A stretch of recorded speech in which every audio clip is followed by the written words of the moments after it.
Hi everybody, and welcome to Once Upon a Scarf. This channel celebrates the art of the vintage scarf, from luxury silks to bandanas, and takes a deep dive into the incredible stories they tell. Mostly, this channel goes glam and gorgeous, but today our star scarf is pretty somber. Why? Because certain place names can't help but conjure up darkness and despair. Auschwitz, the Cape Coast of Ghana, where the slave ships set sail. Soviet gulags in Siberia. Bedlam Hospital, the old London asylum for the insane. One such place still exists and is notorious as a prison where the inmates have little to no legal rights. Despite efforts at reform, it still holds them, in some cases for decades. So how on earth do I come to have this sweet silk hanky which says, with no irony at all,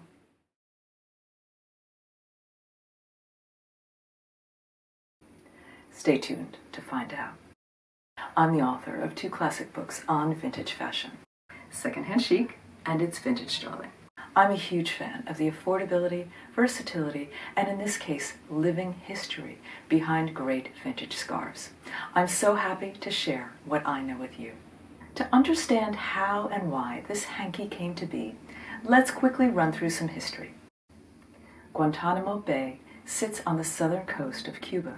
Its deep port and sheltered position make it a haven for anyone who controls it. Christopher Columbus landed here on his second New World voyage. It's been a vital strategic point ever since. Since 1903, the U.S. has claimed territorial control over Guantanamo Bay. Officially, the land is leased from Cuba, but ever since Fidel Castro's takeover in 1959, he has refused to cash America's annual checks and has objected bitterly to U.S. presence on Cuban soil. So why hasn't he simply taken over the territory in his own backyard? Gunships, that's why. This is the U.S.'s oldest and largest naval base, and because it's sort of legally held by a century-old contract, all of that makes this a dicey place to stage a showdown. Cut to the 1990s. The fact that Guantanamo is U.S. held, but, important, not under constitutional jurisdiction, means that the rules get mighty hazy as to civil rights.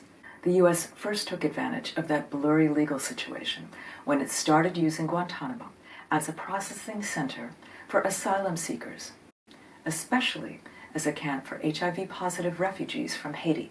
Then, after 9/11 in 2002, the prison was created to house suspected terrorists.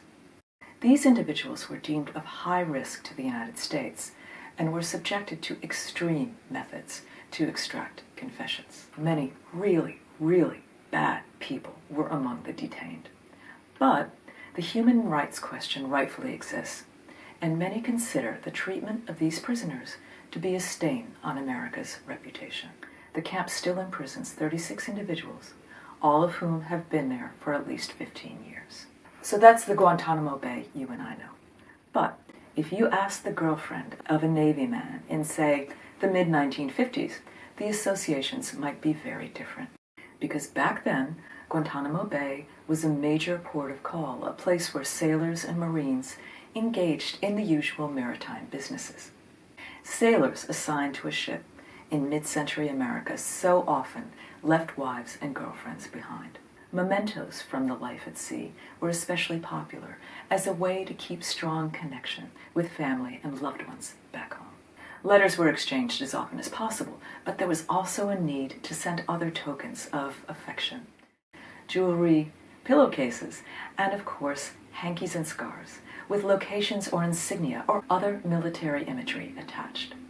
Items like this were also a way for those on the home front to display their pride and patriotism. Back home, a girl might let a hanky peek from a pocket to let everybody know her man was in the Navy, or she'd frame it or display it proudly. So, this featherweight scrap of fabric, with its lush imagery of palm trees, ships, and sleepy tropical port, is officially known as a sweetheart hanky.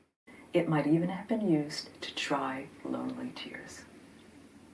Isn't that crazy?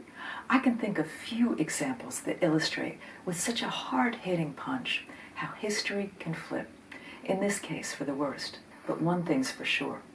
Whoever received this hanky, wife, mother, girlfriend, or dad, brother, or some cute ensign based in Annapolis, whoever, they received it with the greatest pleasure.